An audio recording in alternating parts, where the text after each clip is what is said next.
représentant du maire de la commune de Niassia, Monsieur le représentant du maire de la commune de Niaguis, Monsieur le représentant du maire de la commune d'Adéane, Monsieur le président du conseil communal des enfants, Monsieur le maire des enfants ou sa représentante, Monsieur le chef du service départemental de l'action sociale,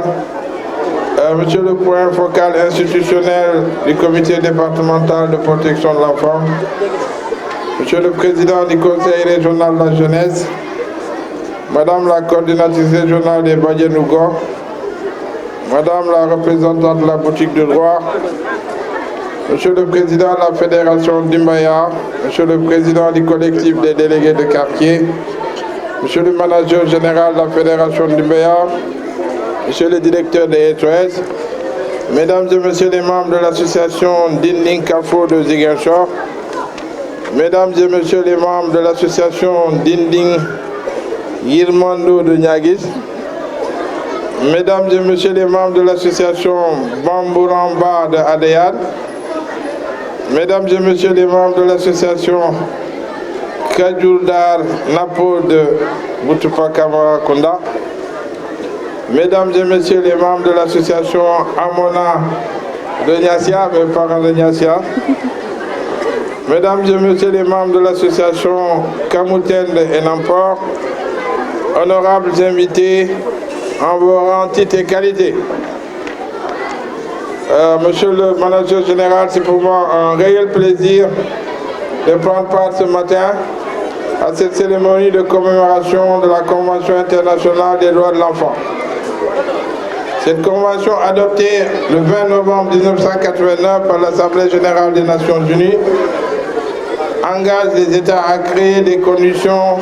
favorables à la protection et à l'épanouissement des enfants. C'est dans cette optique qu'après avoir ratifié la Convention en 1990, le gouvernement du Sénégal, dans sa volonté d'insérer un cadre légal et institutionnel respectueux des droits de l'enfant, a adopté en 2013 une stratégie nationale de protection des enfants,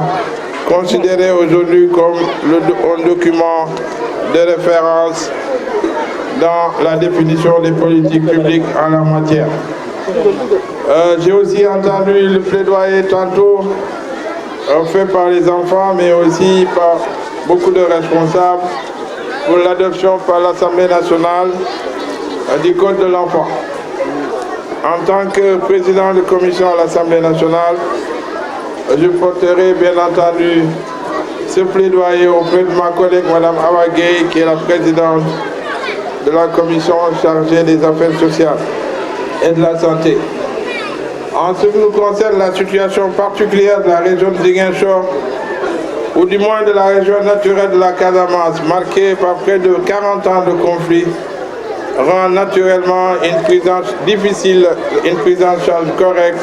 de l'ensemble des préoccupations des enfants. En effet, dans de telles circonstances, avec de multiples déplacements des familles, il n'est pas facile de lutter convenablement contre les violences faites aux enfants,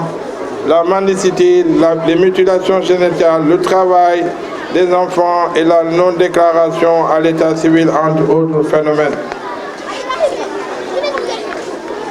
C'est pour cette raison que, conscient du rôle que doivent jouer les collectivités territoriales dans ce domaine, la commune de Ziguinchor a mis en œuvre de nombreuses initiatives pour apporter des réponses adéquates aux difficultés des enfants. Ainsi, la mise en place du conseil communal des enfants pour permettre à ceux-ci d'exprimer eux-mêmes leurs difficultés et d'être leur avocat. Je pense que vous en avez beaucoup ici. En dehors de la vice-présidente, Mademoiselle Dabo qui a parlé, vous avez Corinne,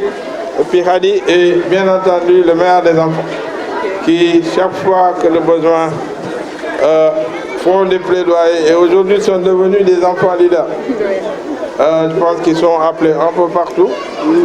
Corinne est partie en France et va y retourner bientôt avec d'autres pour, aux côtés des villes qui sont nos villes jumelles, continuer en tout cas le travail des plaidoyers pour la protection des enfants mais aussi commencer à monter sur un palier supérieur pour prendre en charge les préoccupations des jeunes. Donc nous avons aussi, dans ce même siège,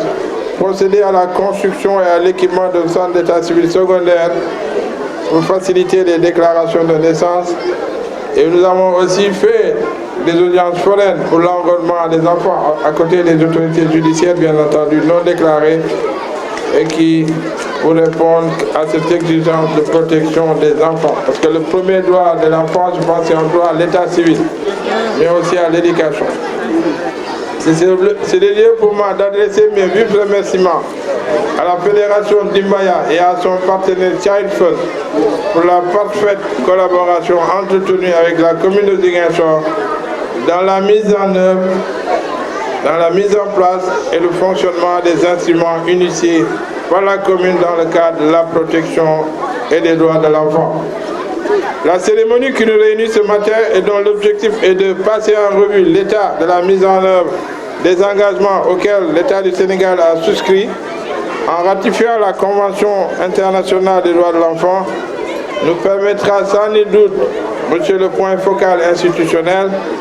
de mesurer les forces et les faiblesses de notre système de protection des enfants, des droits de l'enfant, et par la même occasion de formuler